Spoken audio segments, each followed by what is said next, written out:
The next play we're going to look at is curl flat seam.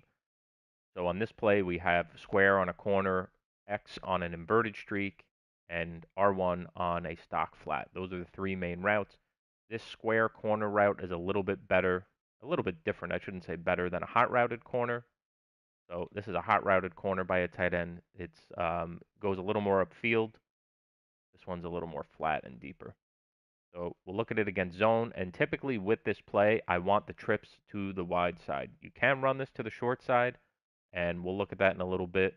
Setup is a little bit different, but for this setup, we want this to the wide side. So what we're going to do is we're going to block square. We are going to put circle on a slant, and we're going to put the running back on and out. So this is the setup, and what we want is to motion snap Steve Smith before he gets to the line. So we're going to read the flat first. Again, we're attacking this area by the hash marks. We're going to read flat first. Then we're going to look to the middle of the field to see if X is pulling zones and the user upfield, or if they're lurking, playing underneath, playing closer to the slant. So we'll just look at this again. This is cover 3. I'm just going to let it play out just so you can see how the play looks.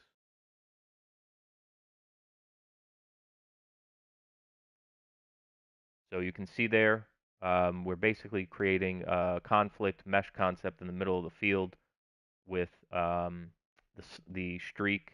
It's basically a high-low. It's not mesh. It's basically a streak and the slant. And then we have a high-low on the left side with the slant and the running back on his out. So this time we'll try.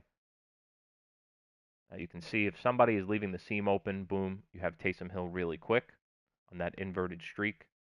That inverted fade is really good because it does get in the middle, in between the hash marks, so deep out KO won't play that. Now let's say that they are playing underneath coverage. Again, you'll have that streak. You could high point that, or you can free form it. That's a big play. Against cover 4.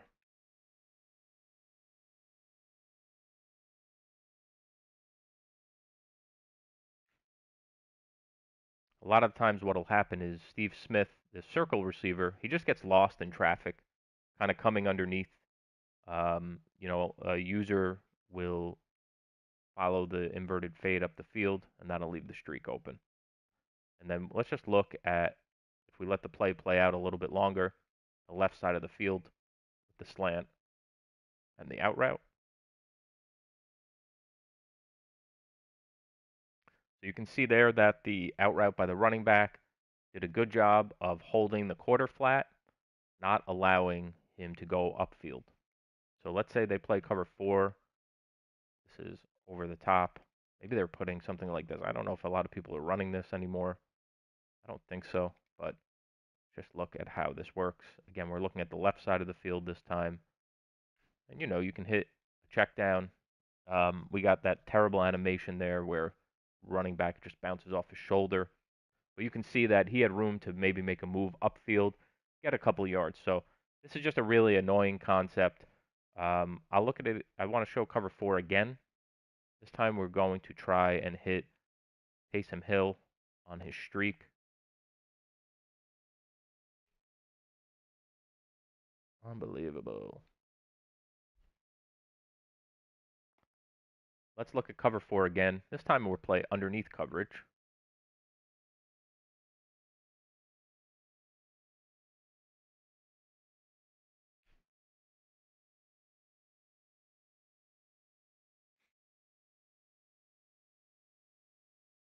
Against cover 2.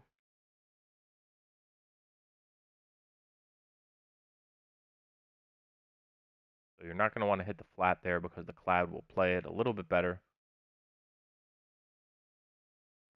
Again, cover 2 probably does a little bit better job. Obviously, we have a user out here. We have the CPU who's dropping way back further. So in that scenario, we're going to hit the slant underneath. You can hit that at the hash marks. You can wait a little bit longer. I'll click off of Hendricks this time.